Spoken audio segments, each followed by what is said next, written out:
of our series of debates that our social problem classes students have hosted here at Southwestern Community College. And express my own appreciation of them for the hard work they've done in preparing and done such a good job in helping us learn about the views of our candidates. They have done all the work. They've investigated issues relative to North Carolina and the western part of the state and have chosen the questions they wish to ask, and will be the ones who also ask the questions. Just how we're going to conduct the debate tonight. We will open with a 2-minute opening statement from each candidate. We will then proceed to our questions. And each candidate will have 2 minutes to answer the question, and then 1 minute for rebuttal with each other. And then at the end of the debate, we'll give them each 2 minutes for a closing statement. When we're done, there are light refreshments in the lobby. You're welcome to stop and have something to drink and cooking, and give us a chance for the candidates also to converse with you out in the lobby.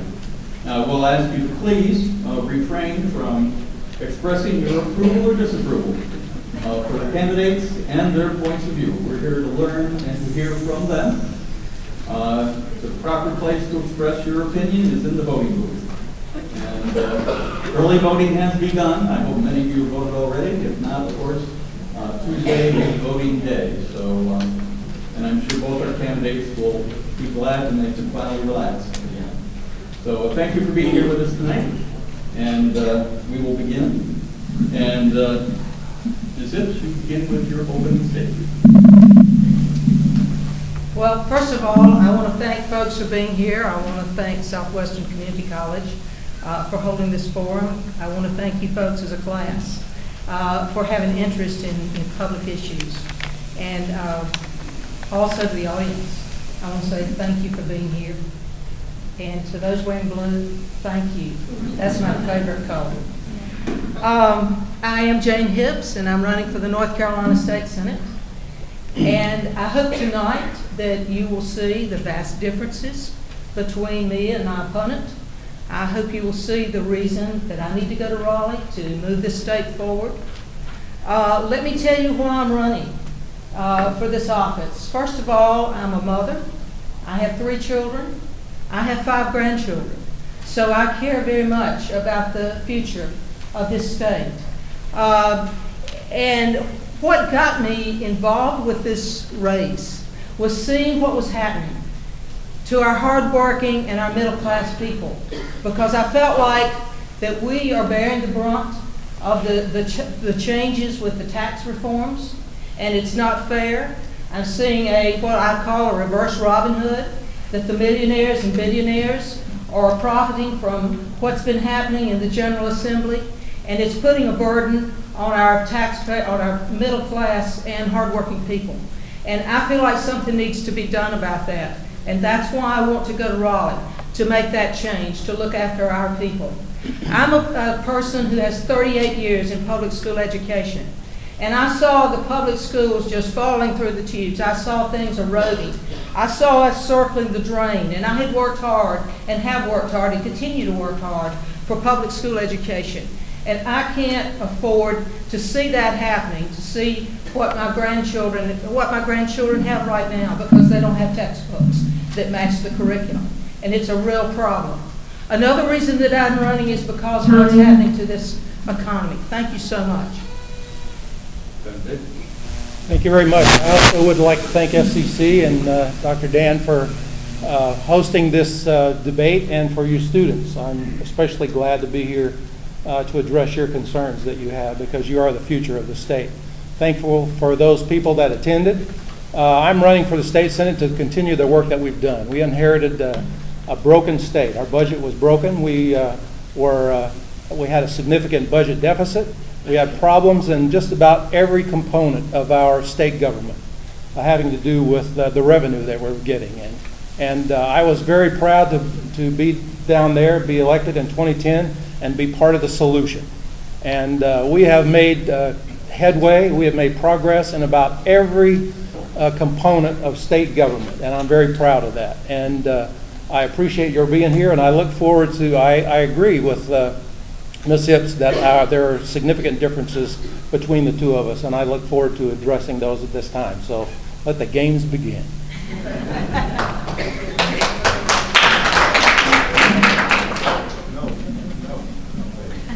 Our first question will be asked by Ken. And Ms. Hitt, you go first with the... All right, sorry. Good evening. Do you think it's appropriate for the state to require all local communities to accept fracking, or should local communities be allowed to decide for themselves about whether to allow fracking in their country? Well, you know, I brought a copy of the fracking bill with me tonight. This is called the Energy Modernization Act, but it says nothing about solar energy or about wind energy, about inductive batteries. It says nothing about that. But you know, on page 14, it does mention that the local governments don't have any control over what happens with fracking. And I don't think that's right. I think that we need to, as local governments, we need to be responsible for our air quality and our water. And we don't need to have people coming in and saying what's going to be done to our region. We have a beautiful region here. We have a lot of tourism. We have lovely mountains. Fracking may not take place here, but we're in the bill. There's 100 counties. There's not 97. There's 100. And what we're seeing with the history of fracking and then studying fracking is there's a lot of problems with that. There's a Yale study that showed that people who are living close to the fracking wells are having skin lesions. They're having respiratory problems. There's a study that's done in Colorado showing the closer that a pregnant woman lives to a fracking site, the greater the chance that her child will have congenital heart defects. So we need to have our local rights, not only in fracking, but in when we have our school calendars, things that we need to have control over that we don't need the state government telling us. We do need to keep our air and water within the boundaries of the environmental regulations. In fact, we need tighter regulations because they've been taken away. They're not as strong as they used to be. Thanks for your question. Great question. Thank you. I come from a background of local government. I was a Macon County Commissioner for 10 years before seeking the office of State Senator in the 50th District. And I'm an extremely strong proponent of local control. And unfortunately for local government, North Carolina is a Dillon's Rules state. And what Dillon's Rules means is that local government only gets its power from the state government. And so every municipality, every county, their charter is there at the pleasure of the state government. And so our state has been designed so that the control comes from Raleigh. Now, I resent a lot of that. I resented a lot of it as a county commissioner. And matter of fact, I'm such a strong proponent of local government, I was able to receive an award that's given to one legislator out of the 170. I got the Friends of the County Award. And I was very proud to get that, especially from my background. And I got that last year. And I have that award and displayed in my office, and I take great pride in it. But the bottom line with some issues like hydraulic fracturing is that the county governments do not have the resources to deal with these issues. And having said that, this Energy Modernization Act has to do with hydraulic fracturing. And it's fracturing of shale rock. There is no shale rock in western North Carolina that's known. And so the likelihood that we're going to have hydraulic fracturing in western North Carolina is extremely remote. Having said that, hydraulic fracturing has been proven to be safe. Please refrain from comment, please. I would refer you, if we want to get into that discussion, I would refer you to a Duke University study. You just do internet search on Duke University and fracking. It's a research paper that 4 Duke University professors had, and in addition to a University of Rochester professor. And you Google that and take a look at that and see what they found. I would refer you to documented research. Ms. Hicks, 1 minute rebuttal. You know, many of our local governments have said that they are against fracking. Haywood County has said that. I think Franklin has put in a resolution. Also, I was talking with the Cherokee, the Tribal Council, and one of the things that the Cherokees talk about is looking at for 7 generations as to the impact of what they do. And I like that. Think about what fracking would do over 7 generations. One of the things that happens is that the cement casings don't last forever. They're going to be porous, and those chemicals can get into the water and into our groundwater. We've got to protect our environment. Thank you. And for rebuttal? Yes, there's no documented evidence that the chemicals have gotten into the drinking water. None. You know, there are documented cases where there was an accidental spill on the surface, but when you inject those chemicals down, when you go a mile below the surface, those chemicals don't migrate up. They stay down there. And we know that the chemicals are safe.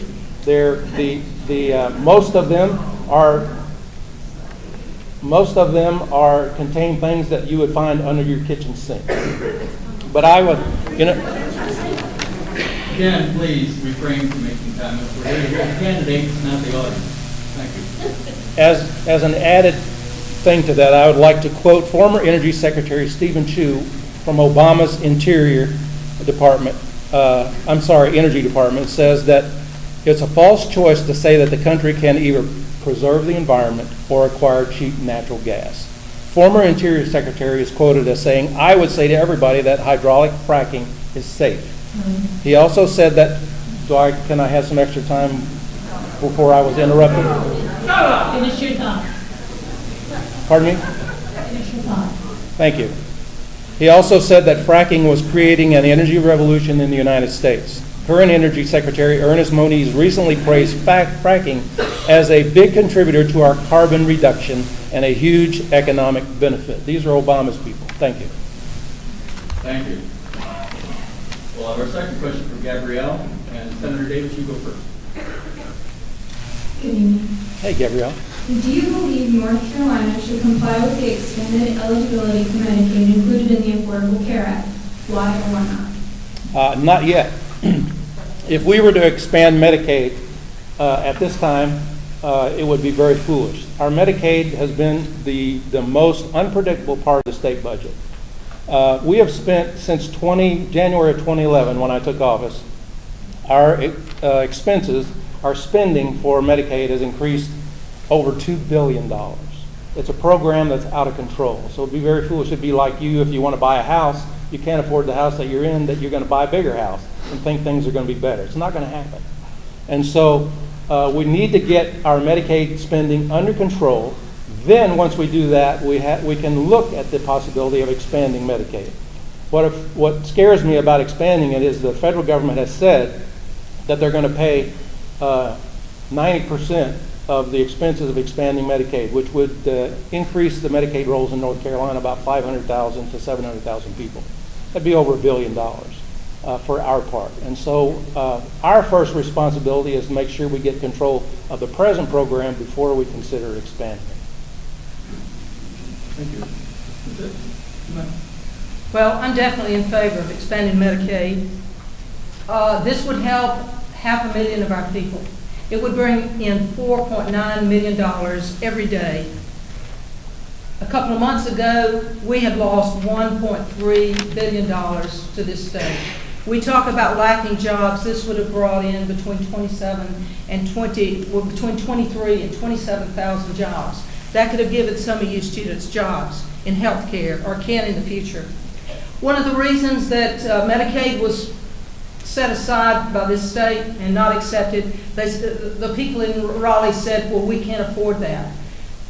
The federal government's in too great of debt. But you know, they took money to build a bridge in Charlotte. They took money to build a road in Raleigh. So, you know, they were speaking out of both sides of their mouths. But the money that we have set aside, has gone to other states. Now, some people say this isn't true, but look at the Robert Wood Johnson Foundation, and you'll find out that indeed they are saying that this is happening. So while our people are getting sicker, people in other states are benefiting from the Medicaid funds that we've turned aside. There are 15,000 people in these 7 counties that do not have Medicaid insurance because of what people did in Raleigh. Does that make you sleep better tonight? It gives me a problem. And sick people are not going to get well on their own. They do need medical insurance. I want to pass the Medicaid bill. They'll do it in the legislature this time anyway. They'll say we did it our way. They'll sing like Frank Sinatra. But it's going to be done because we need it and they see what our state is missing.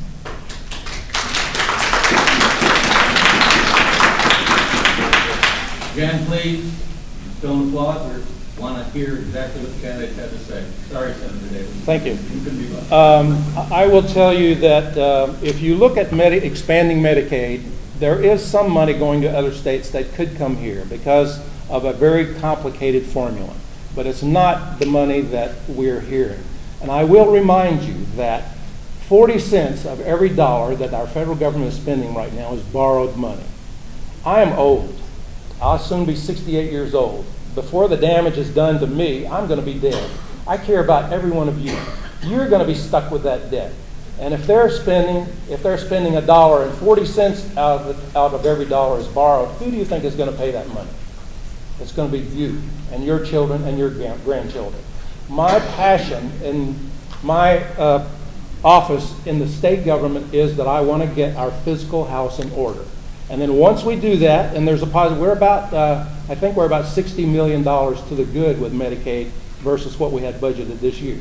And so with those numbers, there's a possibility that we will expand Medicaid, but I don't think it's a sure thing. Ms. Hibbs, you have rebuttal. Okay, I'll say healthy people are productive people. Even this General Assembly in this year cut Medicaid funds from the existing people. They're trying to turn people out of the nursing homes. They're turning aside the people who've been receiving money who are behind.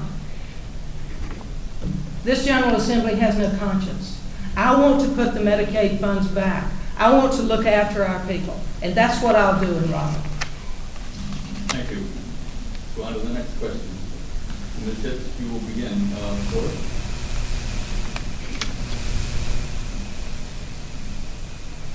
State revenue collections are $62 million below the target for the first quarter of the fiscal year. With that in mind, do you think it was a good idea to replace the state's progressive income tax rates with a flat tax of 5.8% on everyone? I can do that in 1 second. No. And what that has done, that's given money to the millionaires, to the billionaires, to the top 1% of the population in North Carolina. It is leaving the people who make $80,000 or less with more taxes that they are paying. This General Assembly saw what was happening when they got there last summer, that there wasn't revenue, that there was a shortfall. And when this flat tax was considered and taken into account and that change was made, Governor McCrory said that he would make sure that it wouldn't affect the revenue sources of this state. And it has drastically. And when they saw what was happening and that they were $600 million in the red or something like that, they cut the tax again because that was our plan. If they hadn't cut the tax, we would have had enough money to fund our schools and our teachers, to give those teachers raises, without taking the money away from the general budget, for planning on the lottery fund being more successful, for taking money from our university system, $76 million. We're in a mess, and what they're doing right now is not sustainable. It's taking this state down the drain. We've got to do both. Other states are looking at us and seeing what's happening in fear and trembling, because North Carolina is on the front of the news, not because of the good things that we're doing, but because of the risks that we're taking, because of the shaky ground that we're on. If you want to talk about shaky ground, when we went there in the legislature in 2011, we inherited a $2.5 billion budget deficit. Since that time, we have not had a budget deficit because we use responsible budgeting. And if you want to talk about tax rates, North Carolina has come from about the 45th best tax climate to the 14th. And what that means for all of us and for state revenue is the fact that businesses are going to be locating in North Carolina because of the business tax climate. In spite of what some people believe, business does not exist to give revenue to the state. Business exists to make money and to employ people and to provide services. And we, in the North Carolina, we have adopted a business tax climate that will spur economic growth. Our unemployment rate has come from 10.4% in January 2011 to 6.7%. Now, the whole federal, all nationally, the unemployment rate has come down as well, but none have come down faster or as far as North Carolina. What we're doing is right. And to say that we're taking money away from government, we have increased funding for K through 12 education every year since we've been here. If any of you would like to do some research, I just happen to have the budget numbers right here from 2008 all the way to 2013-14. And the numbers are there. We've increased by over $1 billion K through 12 of state dollars in education. With the exception of the first year, we've increased money for for all the community colleges and for the university systems. We believe that the priority was K through 12 education. That's just about the only thing of state government that we didn't cut when he came in order to take care of that $2.5 billion budget deficit that was left us by irresponsible behavior in the past. We dealt with that, and we did that by allowing taxes to be lowered. And we're in really good shape, and we're getting better. Again, please. Rebuttal. Well, when Senator Davis talks about money that's been spent since 2008, he needs to look at 2007, because that was higher than the graph that he's showing now. So there's been a time when the Democrats were putting even more money into place. But let's talk to you. I want to talk to you community college students. Since 2008, your tuition has increased by 70%. I was checking on, this is federal, but I was checking on the rates for loans. Those have jumped this year to like 4.61% for an undergraduate. It's even higher for graduate students. It's higher if your parents are paid. So it's becoming much more difficult to get an education. However, you need to get that education because it's important. It's going to make a difference in your future. But let's talk again about what's happened with the budget. With giving money to large corporations and thinking that that's going to help them, it's trickled down. It hasn't worked since the 80s. It's not going to happen, folks. Yes, what my opponent fails to tell you is that in 2009 and 2010, North Carolina was the recipient of some federal stimulus money to the tune of about $1.3 billion a year. I'm talking about state dollars. I'm not talking about total dollars. I only have authority over state dollars. We have increased state funding every year since we've been there. And she is right, they were spending more money before, but that was because of $1.3 billion per year for 2 years for a total of $2.6 billion.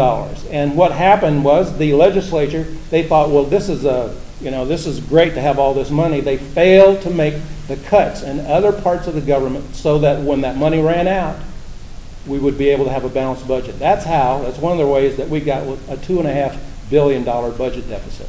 So don't let them fool you. Do your own research. You have incredible resources. You can go to the internet and look, but you can go to the Department of Public Instruction, their budget, and find that we've increased the funding. Okay, thank you. So go ahead and put some Joe, and Senator Davis, you go first. Yes, sir. Hey, Joe. Hello. In the last 5 years, the number of people entering state universities planning to become teachers has declined by over 17%. Do you view this as a problem, and if so, what can be done to change it?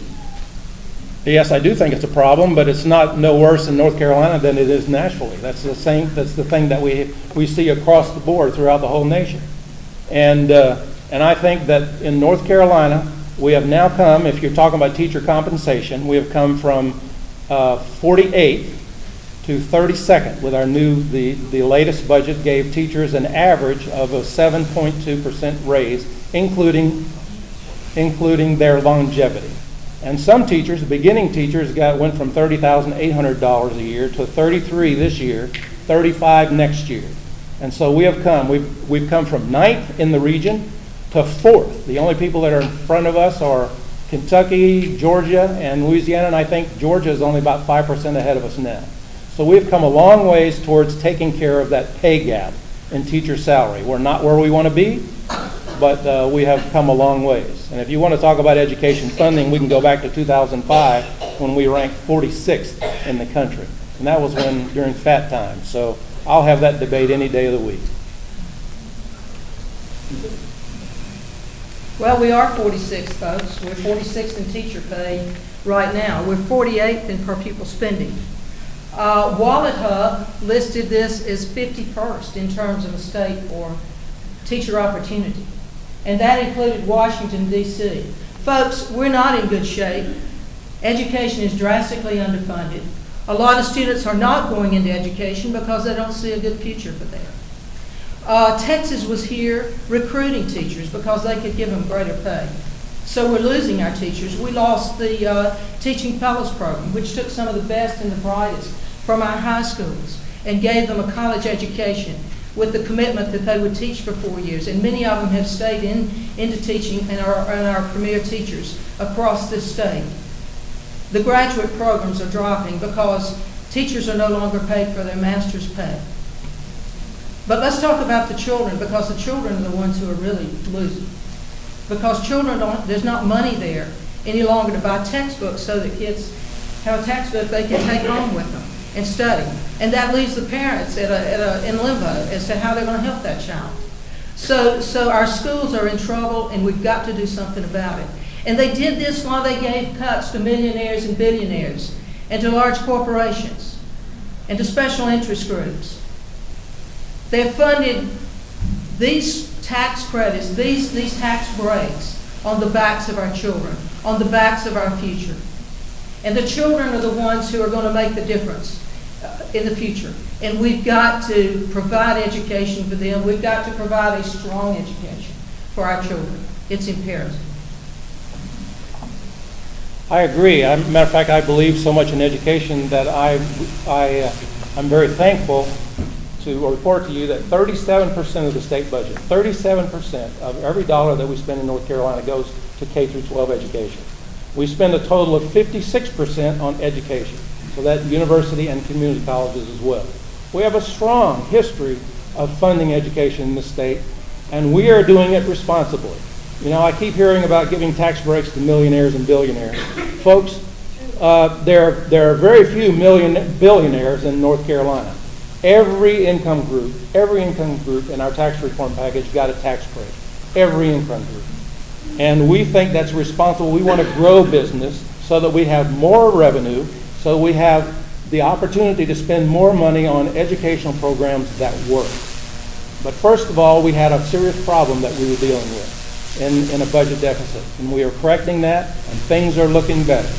And are we doing as much as we want to? If we want to have that conversation, I'll be glad to have that, okay? But we're on our way. We're making progress. I think this question was about education. And I want to tell you what the superintendent said. And I called them. And took the data you ought to talk to them. One of them said it's a sham. Another one said what's happening to our schools is a shell game. Another one said it's an election year gimmick when they were talking about this so-called pay raise. Another one says carrot on a stick, and I hesitated because, well, there's one here I'm not going to repeat. But our schools are suffering, and it wasn't a tax break that made sense. It's hurting our people. It's hurting our state. It's hurting you. It's hurting your future in terms of the education that you can get. Thank you. Next question comes from Keanu. Ms. Fitch, you go first. Okay. A federal court recently ruled that same-sex marriage must be allowed in North Carolina.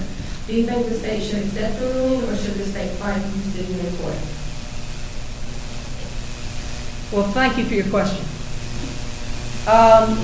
There'd been a law banning same-sex marriage for a while.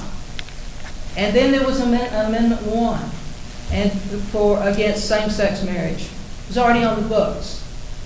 But it was voted on, and it passed. And the Fourth Circuit Court of Appeals, the U.S. Fourth Circuit Court of Appeals, ruled that it was against the law to ban same-sex marriage. Some people took that to the Supreme Court, The Supreme Court of the United States refused to listen to that and refused to change that decision. When I decided that I was going to run for the North Carolina State Senate, there was a ban on same-sex marriage. If I get into the Senate, it will be allowed. I'm going to support the Constitution of North Carolina as it's written. The things that I ran for are to improve education, to work on health care. Now I want to put a moratorium on fracking for this state, and I want to get jobs and economy going. That's what I'm going to work for. I have to pick my battles. And if I fought that one, it's already been decided. There's no way to win that. But I want to get education in tow and do it. I want the right thing for our children. And I don't want fracking in this state, etc. Senator Davis? Would you repeat the question? I didn't know fracking was in there. Do you really want to?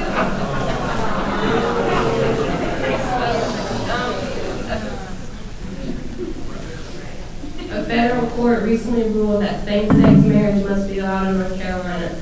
Do you think the state should accept the ruling, or should the state fight the decision in court? Well, I think, as a matter of fact, I signed on to a letter with Senator Berger that's going to hopefully keep some magistrates from losing their jobs because they refuse to violate their principles in marrying same-sex couples. I don't believe there's any moral equivalent to a same-sex couple and a heterosexual loving couple. I don't think that's a heterosexual loving couple is the foundation of our society and of our of the population. And so I am very proud to have voted for that in the Senate. We got it onto the ballot. North Carolinians voted 62% in favor of recognizing only the marriage as defined between one man and one woman. And again, I don't think there's any moral equivalent to any other union. If we allow same-sex, what's to keep us from marrying two people, or one of each, or where does that end? I don't know. I just think that there's no moral equivalent to having a loving husband and a wife in the same family. So I think that we're going to fight it, and I wouldn't be surprised if eventually the states don't prevail because of some Supreme Court rulings. So that's where I stand on it. I'm very proud of it as well. Rebuttal, Mr. Well, the magistrate's job is a state job. And the magistrate's job is to support the Constitution. And I think if that's a moral problem for a magistrate, they need to find another job because they have a state job. That's exactly the way that I feel about it. As far as the vote on Amendment 1, about 34% of our people voted for that, and 61% did indeed vote for it, but it was a very low turnout. So that's the way that happened. But I will support the Constitution. Can I get a rebuttal to that? Thank you. There was a recent poll saying that now it's 72% of North Carolinians polled reject the appeals court ruling that's saying that they're going to get rid of our marriage amendment. If you want to support the Constitution, this is an amendment to the state constitution in North Carolina, the marriage amendment. So how can you say that you're going to support the Constitution and yet you're going to throw that out? I believe in the Constitution. I'm going to support it, and I'm glad the amendment's there. But it appears as though support of this amendment, or the definition of marriage between a man and a woman, has gone up in North Carolina. And the fact that only so many people voted, well, I can't help that. Actually, it was on the primary ballot as a courtesy to the Democrats in the legislature. They're the ones that wanted it on the primary. So if you want to blame anybody for a low turnout, you have to blame them. Okay, we'll go on to the next question. Sam? And Senator Davis, you go first. According to a Elon University poll, 51% of North Carolinians believe the state is on the wrong track. Do you see this as a problem? What can be done to improve this perception? Yes. Yeah, I think it's a problem. And we're trying to fix it. And we have, like I said, when you look at every parameter of what we've done in the legislature, we have made progress. Our unemployment rate has come down. We have a balanced budget. We're spending money on increased funding on just about every component of state government. Our budget is going up. And with state dollars, we're making a big difference. In addition to that, we're getting rid of a lot of waste and stuff in the state government to take care of those kind of problems. So, yeah, I think probably when you talk to people about polls, there's a lot of frustration in our state and our country today with how things are going, and probably the spillover from what's going on in Washington has an effect here as well. So, yeah, I'm not surprised, and it is a problem. Yeah, I think there are problems in this state. Our schools certainly need fixing. Our hardworking people have not been taken care of. Their taxes have gone up.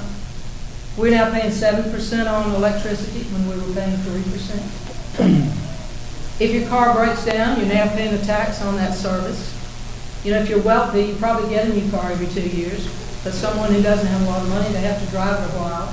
They're going to have more car breakdowns than a person with more money. And there are other taxes there too. You're paying taxes on your food. If you have a college meal plan, probably you don't have it here, but they have it at Western. So there's increases all around. You pay more for your movie tickets because they've added a tax to that. But remember, your wealthy people, they got a break. Also, let's talk about employment. They say employment has gone up. But think of all the people who no longer can get the unemployment benefits because the benefits have run out, so they're no longer on the rolls. But there are a lot of people here who do not have jobs. In Graham County, 22% of the people don't have jobs. For every job opening, there are 5 people wanting those jobs. So we've got a problem with employment. Another thing that's been cut is the earned income tax credit. And this was something that President Reagan saw as a way to help our poor families, to help people who are working, but they're low income because it gave them a tax break. They got that the last year. It won't be there in 2014. And that's going to take almost $2 million out of these 7 counties as it affects each one of the counties. So no, the state's not doing so well. And I want to do something about it. I want to go to Raleigh. I want to make a difference for the people. I want to have a much higher approval rating for the citizens of this state. Yeah, if you want to talk about unemployment, we owed the federal government $2.8 billion. We borrowed money from the federal government to pay unemployment benefits, and that's because we had the most generous unemployment benefits in the Southeast, certainly more than any of our neighbors. People were moving here to get unemployment benefits. That's what was happening.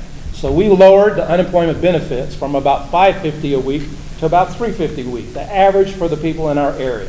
In addition to that, we increased the taxes, the unemployment taxes. You may not know this, but employees don't pay unemployment tax. The employers pay that. So we raised the taxes on employers to take care of that debt, $2.8 billion that we were left in unemployment, another debt that we were left. And as of October 1, that debt was below $600 million. And it will be paid off in full by the end of next year. And hey, listen, you know, we are now the average in unemployment benefits for our region, and I think that's good. When you make the unemployment benefits too generous, then people are not incentivized to get a job. Please, rebuttal, Mr. Well, it's my understanding that the reason we had problems with the unemployment insurance is because the regulations had changed and the businesses weren't paying as much for unemployment benefits. And then when the recession hit in 2008, there wasn't the money to pay the people who had lost their jobs. But we have about the lowest unemployment benefits in the United States. We are only offering 20 weeks now.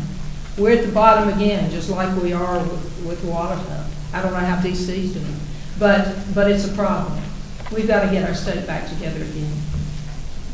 Okay, next question. Ms. Hitchcock. The cost to clean up Duke Energy's coal ash ponds is estimated at between $2 million to $10 billion. Do you think Duke Energy should be held responsible for those costs, or should they be passed along to their customers? I've answered this question before. Duke Energy should pay. The people who own the stocks, the stockholders should pay for the cleanup of Duke Energy. It shouldn't be passed on to the rate holder. But you know, Governor McQuarrie, he worked for Duke Energy for a long, long time. And the coal ash spill has not been taken care of as it should be. It's still there. There's still pollutants in the Dan River. And there's no big hurry to get that cleaned up. And there are coal ash ponds all over this place. I listened to this question when it was asked to Representative Joe Samqueen. You know, he's an architect and he knows about building materials. He said this coal ash could be used to bake concrete. So why aren't they using it in some productive way rather than just letting it leach into our waters and create problems and health issues for our people? You know, if you go to Lowe's and you buy a board and you take that board home and you've used that board, but Lowe's happens to do something irresponsible and say they pollute some of their area, are they going to ask you to pay more for that board? I don't think so. That's their responsibility. We need to learn to clean up our own mess. You know, I learned that in kindergarten. You clean up your own mess. Duke Energy ought to clean up their own mess. Yeah, the coal ash pond, actually, they were exempted from DENR regulations in 2008 under a previous legislature. And so if you want to talk about cleaning up your own mess, you need to talk to your people that were there then. You know, the Republican legislature didn't do that. You know, we were left with a mess, and it is a mess. But I agree, and North Carolina is the first state to deal with this issue on a comprehensive basis. The first. And the Republican legislature set that cleanup effort in motion. And Ms. Hips is right, that it can be used for building materials and other construction, for roads, all kinds of things. Actually, there are other states that are willing to buy this stuff from us. But as far as who pays for it, that's going to be done, that's going to be determined by the Utilities Commission. You know, not the legislature, and certainly not us. The Utilities Commission has that responsibility to decide how that's going to be paid. And I have every confidence that they will do so and do it equitably. Well, I think it's interesting. My opponent said that a previous legislature left this mess. But you know, you're in charge now. And you could make those changes. So why didn't you? Why didn't you make responsible change? And if it's in charge of the Utilities Commission, I hope those people are going to be honest, and I hope they're going to look after us. I hope they're not in the pocket of Duke Energy as well. Yeah, I would love to respond to that. You're not listening. We are the first state. We are the first state to put in regulations to deal with coal ash ponds. The first one. It was done this last short session in the legislature. We've done that. We're cleaning up your mess. And I'm very proud of that. You haven't done a good job. Well, we're just getting...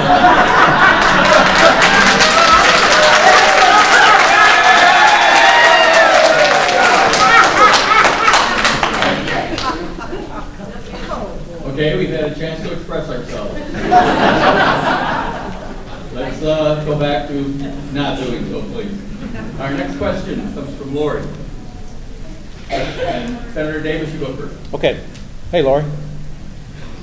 Over 80% of the people who earn minimum wage in North Carolina are adults over 20 years old.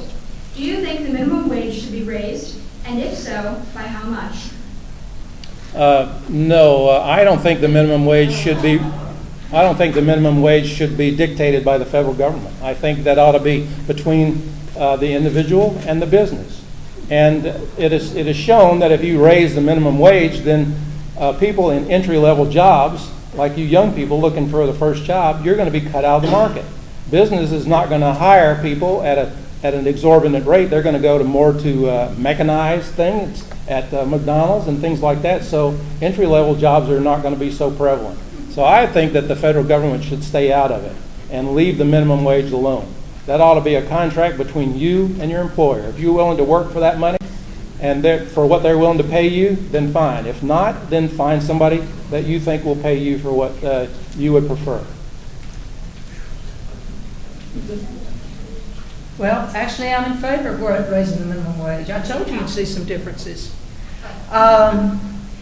Because I feel like that when people work 40 hours a week, that they should be able to have food and shelter for their families and clothing. And that's not happening now. It's taking 2 people to work, sometimes 2 jobs, to be able to provide the necessities of life, while other people have a grand and glorious life. I think we need a more equitable society.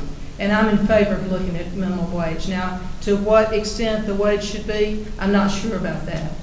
But, minimum wage is set now by the federal government.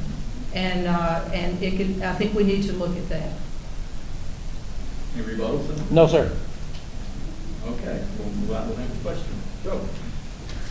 Ms. Hibbs, you go first. Okay? 1/3 of North Carolinians live in a rural area, but less than 10% of medical doctors practice in those rural regions. What policies would you enact to attract more doctors to the rural communities you represent? Well, I think I need to let them know what a beautiful area that we have here. And some doctors come here just for that reason. But there are problems because the hospitals can't provide the specialties. And a lot of doctors specialize now, and that creates a problem. I was looking at something recently, though, and this would help with health care in this region. And this is being implemented by the veterans, and it's helping about 12% of all our veterans, and that's basically telehealth care, in which people can get in touch with a doctor if they're in a rural community and that specialist isn't there.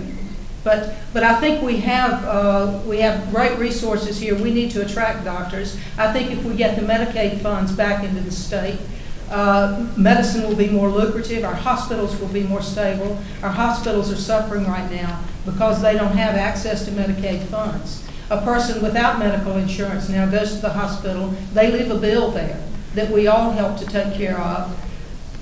If we had the Medicaid insurance, we would pay for it once. Now we're paying for it twice. Our tax dollars are going back to Washington. They're not coming here. If someone's sick, they don't have the health insurance, they're indigent, then we're left with a second bill. So I think it's a complex issue, but I think we can get doctors here. It is a complex issue, and it's been going on for a long time. It didn't start. This was a problem before Medicaid even existed in our country. And to get physicians to come to a small rural area, you have to have a special person that wants to come and enjoy the area and is willing to be compensated at a lower rate. That's certainly what my wife and I did 40 years ago when we moved to Franklin. We knew that our income was not going to be so great here in a rural area, but it's the kind of place where we wanted to be and raise our family, and we're still here. We're glad for that. One of the biggest problems that we have in recruiting physicians is their spouse. The spouses want to go to a larger area in many cases, and so it not only takes a physician, whichever their sex is, to be able to come to an area like this, a remote area, but you have to have the spouse willing to do that as well. So there are a lot of things that we have to do, but and maybe telemedicine and maybe technology is going to help us to address this problem. But it's been a problem for a long time, and I don't anticipate that it's going to be resolved anytime in the near future. But we need to keep working on it every day. Any rebuttal? No rebuttal. Okay. Move on to our next question. Yeah. Senator Davis, you go first. Hey, Kenya. A Superior Court judge ruled in August that using public money for tuition at private and religious schools violates the North Carolina Constitution. Do you believe the state should accept this decision or use public money to fight it in court? Actually, that decision is on hold right now for this particular year. You're talking about opportunity scholarships, and you have to remember that opportunity scholarships were offered to lower income students in our state. I think the total amount that they would get was about $4,200, which is around $3,500 less than what the ADM money going to every school. And so really for these particular students, it's a better deal for the state because they're not spending out all that money. to take advantage of these opportunity scholarships. But I don't understand the big problem with that. We've been doing that with the GI Bill for forever, since World War II when it was started. You were able to take your benefit from federal dollars, from government money, and be able to use it at the university of your choice. And so I'm a strong proponent of choice in our education, regardless of what level it is.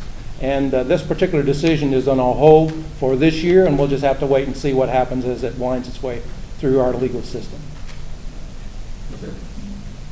Well, it's part of the North Carolina State Constitution that we provide a quality education for our children. When we provide money for private schools through vouchers, we don't know what those schools are all about. There's no accountability standards. We don't know what the students are learning.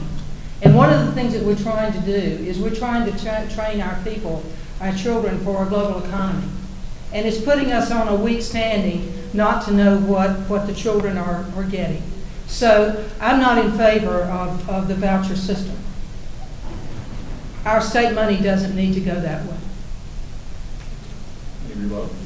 No, just that they are held accountable because they have to take tests. And some private schools, some charter schools do better than public schools, and some do worse. And so we have a broad range of those. Some schools are better than others. That's just the way it is. And it's largely dependent upon the quality of the teacher. We found that out.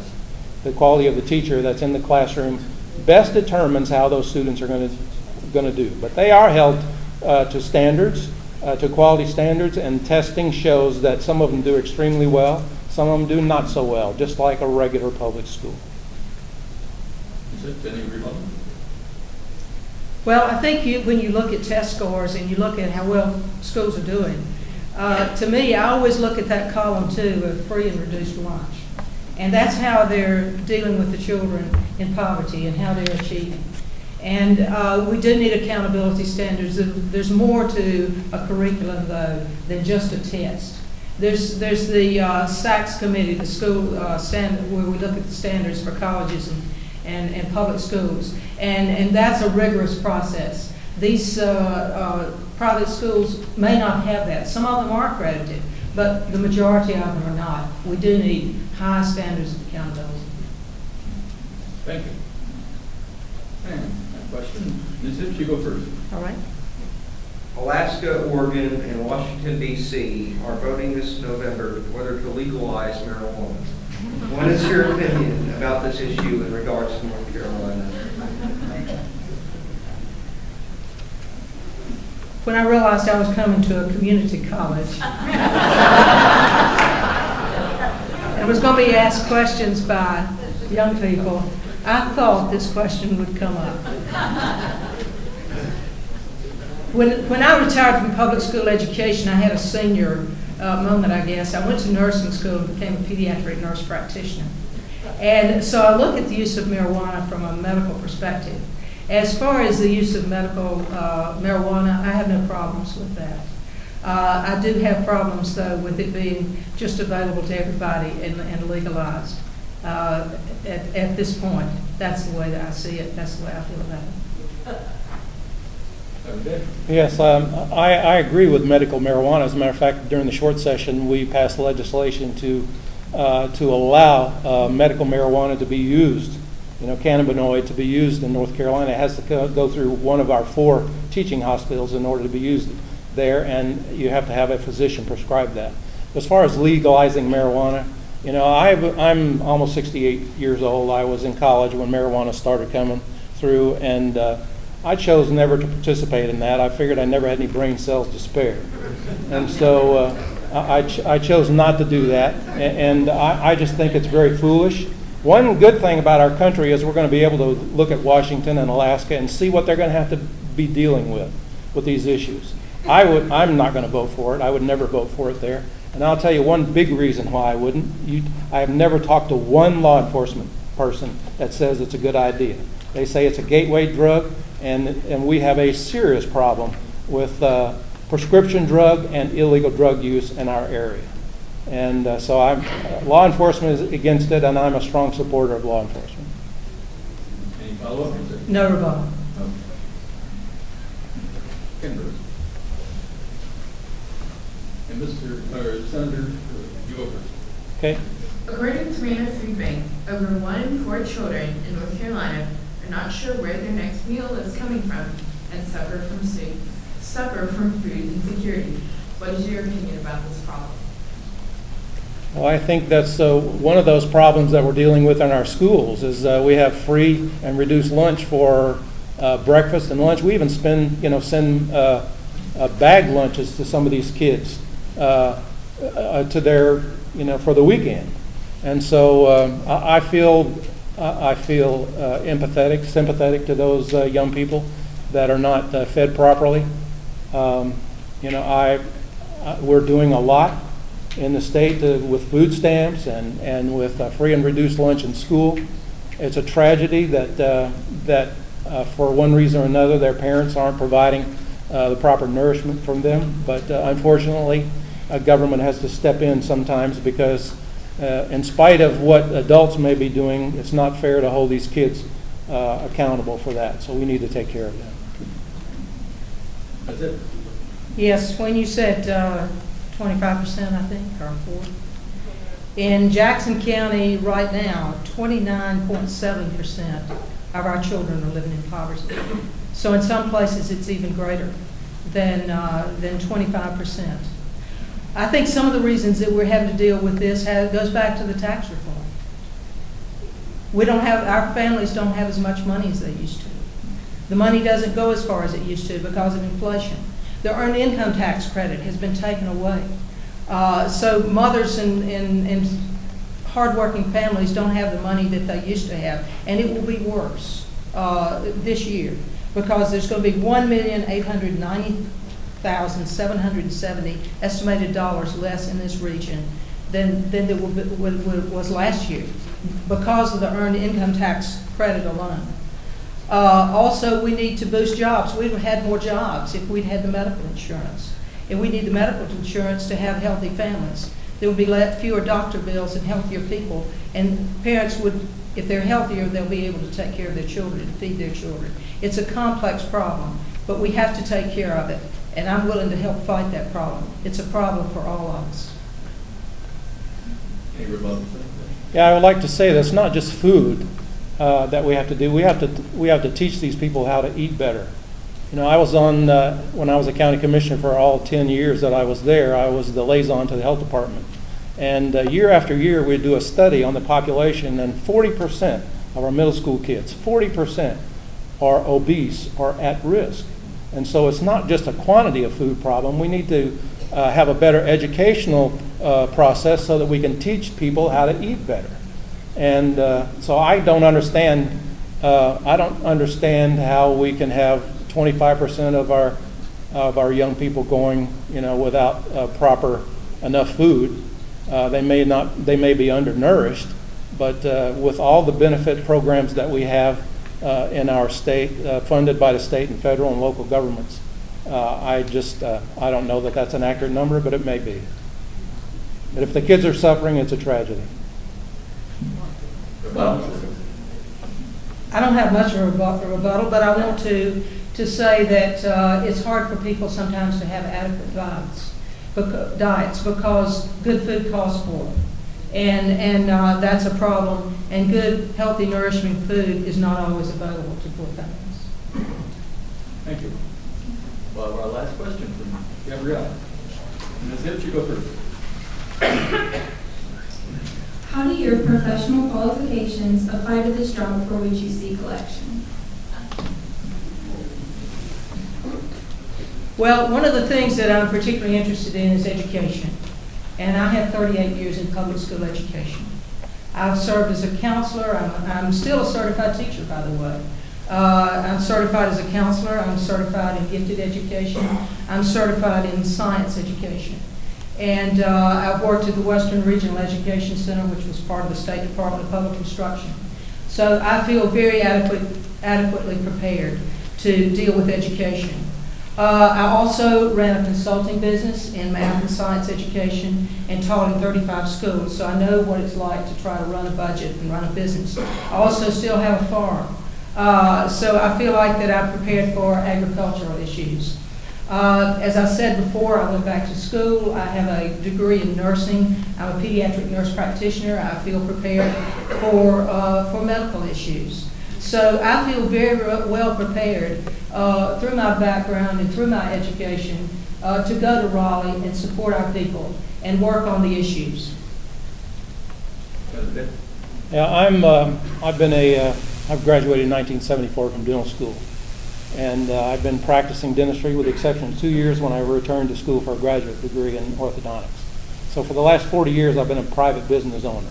And when you're a private business owner, you have to be very responsive to your balance sheet, what comes in and what goes out. And so unless you want to be a nonprofit, and I guess any business can be a nonprofit if you worked at it, but I chose not to be a nonprofit. And I believe that the government, that my personal business experience has served me very well in government. In addition to that, as I said earlier, I was a county commissioner for 10 years in Macon County. 10 years, and during that time I was having to deal with the county budget. And we had to be sure that we balanced our budget. As a matter of fact, the state requires that a county has a balanced budget, and if they don't, then the state will come in and take care of that. And so I feel extremely qualified, and I've been in the healthcare field for the whole 40 years, and so I'm very attuned. I believe that my experience in the healthcare field and being a private business owner and being educated as well gives me an insights into education. And I was on the school subcommittee in Macon County during several of those years there, so I feel like I have a broad range of experience. I have a record of getting things done both in local government and state government. And so I have something that you can look at. If you want to look it up on the internet, you'll be able to see what I've been able to accomplish in my public life. I'm very proud of that. So I feel very qualified, and I've been there, done that. Ms. Ipps, anything you want to add to your answer? No, sir. Well, then we'll have our closing statements. And our prior agreement, Senator Davis, you go first, and Ms. Ipps, you go second. Thank you very much. Again, I want to thank SCC for having us here. It's been a privilege, and to be able to contrast our views of what North Carolina should look like in the future. I want to tell you that this election is not about Ms. Hipps, and it's not about me. It's about you and the North Carolina that you're going to inherit from the grown-ups. As I told you before, I believe that we need to fund the legitimate functions of government, and we need to fund them adequately. We are on our way to doing that. We're not there yet because we had to deal with a severe budget shortfall of the late 2000s, and we inherited a budget deficit, but we're no longer there. In addition to that, we have really fired up our pension plan, so now our pension plan was good, and now it's even better. We have an unfunded liability for retiree health care, and that has come down by a third. Every benchmark that we have in the spending in North Carolina government is better now than it was 4 years ago when we took over. And the reason for that is my wife and I have 2 sons. And we have 2 granddaughters, and they live in Franklin. And I am working hard so that they inherit a better state than I did. We were very blessed in North Carolina to live here in this area. And I think it's important that you inherit a state that's better and you don't inherit a legacy of debt. And debt can kill, it's going to kill our federal government if we don't get it under control, and it has the potential to do that in the state. So long as we can fund adequately the legitimate functions of government, I told you public education was number 1, 56%. We also have public health and public safety are the big components of our state budget. And so long as we do those adequately, and we do that within our means, and our economy is built as it is, largely because I believe, because of the changes that we've made in our budget reform and our regulatory reform, that things are going to get better, and you're going to be the beneficiary of it. Thank you. Ms. Hipps. Well, folks, I believe that we're at a crossroads, and we have to decide whether we want an equitable state or whether we want a 2-tiered state of the rich and the poor. And as time goes by, that widening is continuing. That gap is building. If we continue with this process of tax reform, that gap is going to get wider.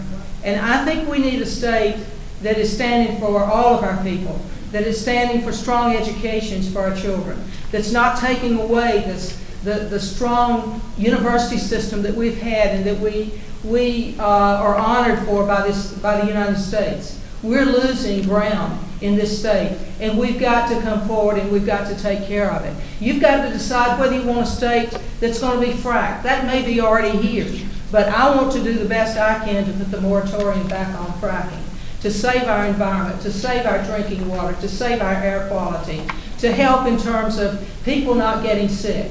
They can say all they want to, but the research is here showing that there are problems. So those are the things that I want to do. I want to take care of us. I want to have the state that we can be proud of, that the rest of the United States can look up to and say, look what they did. They were having problems, but they overcame that. They overcame being a state for sale that had been bought by the Koch brothers, that had been well supported by Art Pope. And we want to be our own state. We want to be our own people. I want to put integrity into our government. And that's where I want to be. I want to respect our constituents. I will be a person that you can talk with. I will be accessible to you. Here in this district and also in Raleigh, I will respect you.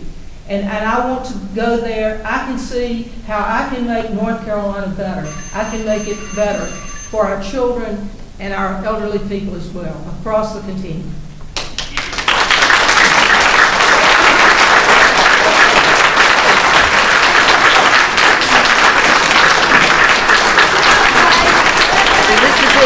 Good, you bet. Almost done. I want to thank the candidates for appearing here tonight and remind you all to vote if you haven't done so already. And we do have light refreshments. Please feel free to help yourselves on your way out. Thank you. Good.